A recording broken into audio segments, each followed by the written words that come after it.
Imaginez un monde sans ces satanés câbles, plus de chargeurs qui traînent, plus de prises introuvables, plus de fils qui s'emmêlent derrière la télé. Ça fait rêver, non? Quand on y pense, c'est presque une frustration quotidienne pour beaucoup d'entre nous.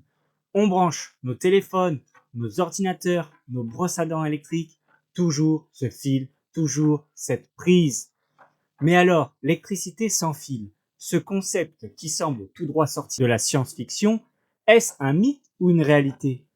Est-ce que nos appareils pourraient un jour se recharger juste en étant dans la même pièce que leur source d'énergie? Aujourd'hui, sur J'ai une question, on va démêler le vrai du faux.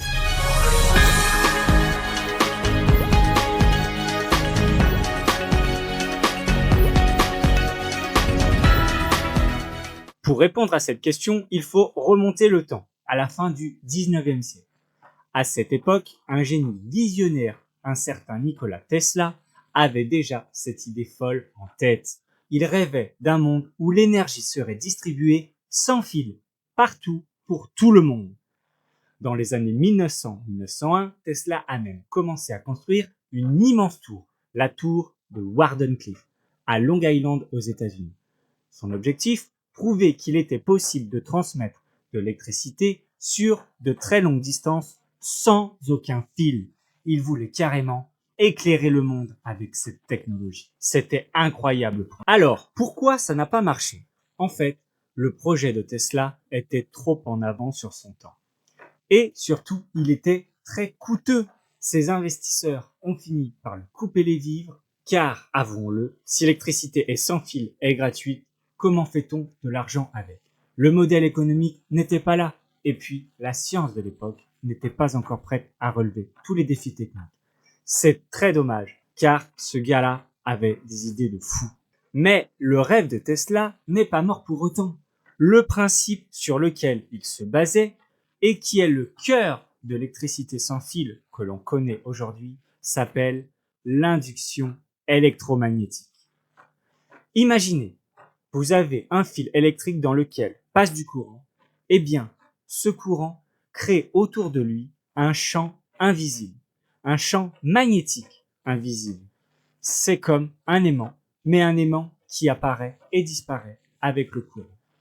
C'est le même principe qui fait fonctionner un électroaimant, par exemple dans les sonnettes de porte. Maintenant, si vous mettez un deuxième fil ou une bobine de fil tout près de ce champ magnétique dans lequel on fait passer du courant électrique, devinez quoi? Ce champ magnétique va induire, c'est-à-dire créer un courant électrique dans le deuxième fil. Et ça, c'est magique! On a transféré de l'énergie sans contact physique. C'est exactement ce qui se passe quand vous posez votre smartphone sur une base de chargement sans fil.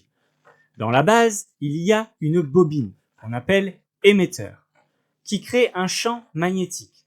Dans votre téléphone, il y a une autre bobine, le récepteur. Quand vous les rapprochez, le champ magnétique de la base induit un courant dans la bobine du téléphone et hop, ça charge. Pas de câble entre les deux. Ce type de transmission par induction fonctionne très bien, mais il a une grosse limitation. Ça ne marche que sur de très courtes distances. Votre téléphone doit être presque collé à la base. C'est ce qu'on appelle la transmission par champ proche. Mais alors, est-ce qu'on peut aller plus loin? Les scientifiques ont progressé. Une technologie plus récente, appelée résonance magnétique, permet de transmettre de l'électricité sur des distances un peu plus grandes, de quelques centimètres à quelques mètres. C'est un peu comme si vous aviez deux diapasons. Si vous en faites vibrer un, l'autre, s'il est accordé à la même fréquence, va se mettre à vibrer lui aussi, même sans le toucher. Pour l'électricité, c'est le même principe.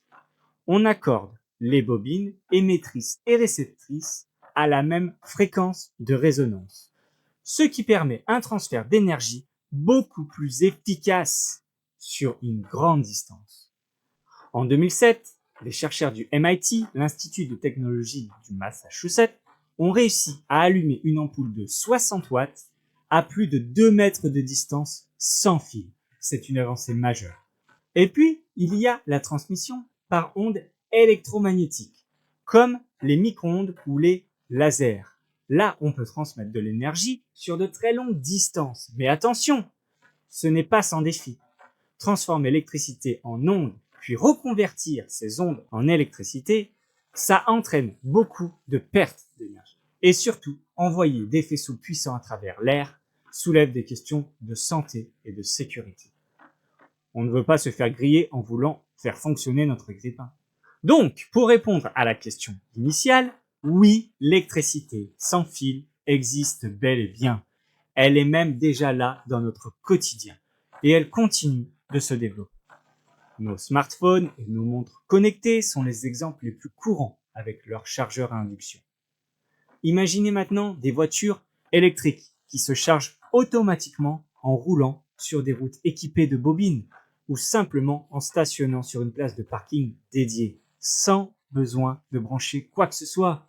Des bus électriques pourraient même se recharger à chaque arrêt. On pense aussi à des appareils médicaux implantés dans le corps, comme les pacemakers ou les pompes à insuline, qui pourraient être rechargés sans chirurgie. Dans l'industrie, on peut avoir des robots ou des drones qui pourraient se recharger tout seuls sans jamais s'arrêter.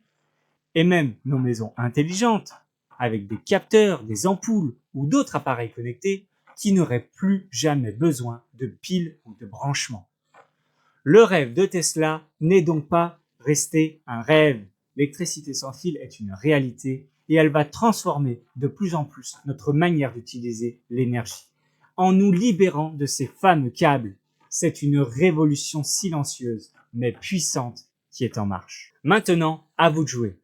Quelle serait l'application de l'électricité sans fil qui changerait le plus votre quotidien? Racontez-moi ça dans les commentaires ci-dessous. Si cette plongée dans le monde de l'énergie sans fil vous a éclairé, n'hésitez pas à laisser un gros pouce bleu et à vous abonner à la chaîne J'ai une question pour ne manquer aucune de nos futures explorations. Et activez la petite cloche pour être prévenu de chaque nouvelle vidéo. On se retrouve très vite pour une nouvelle question. Ciao!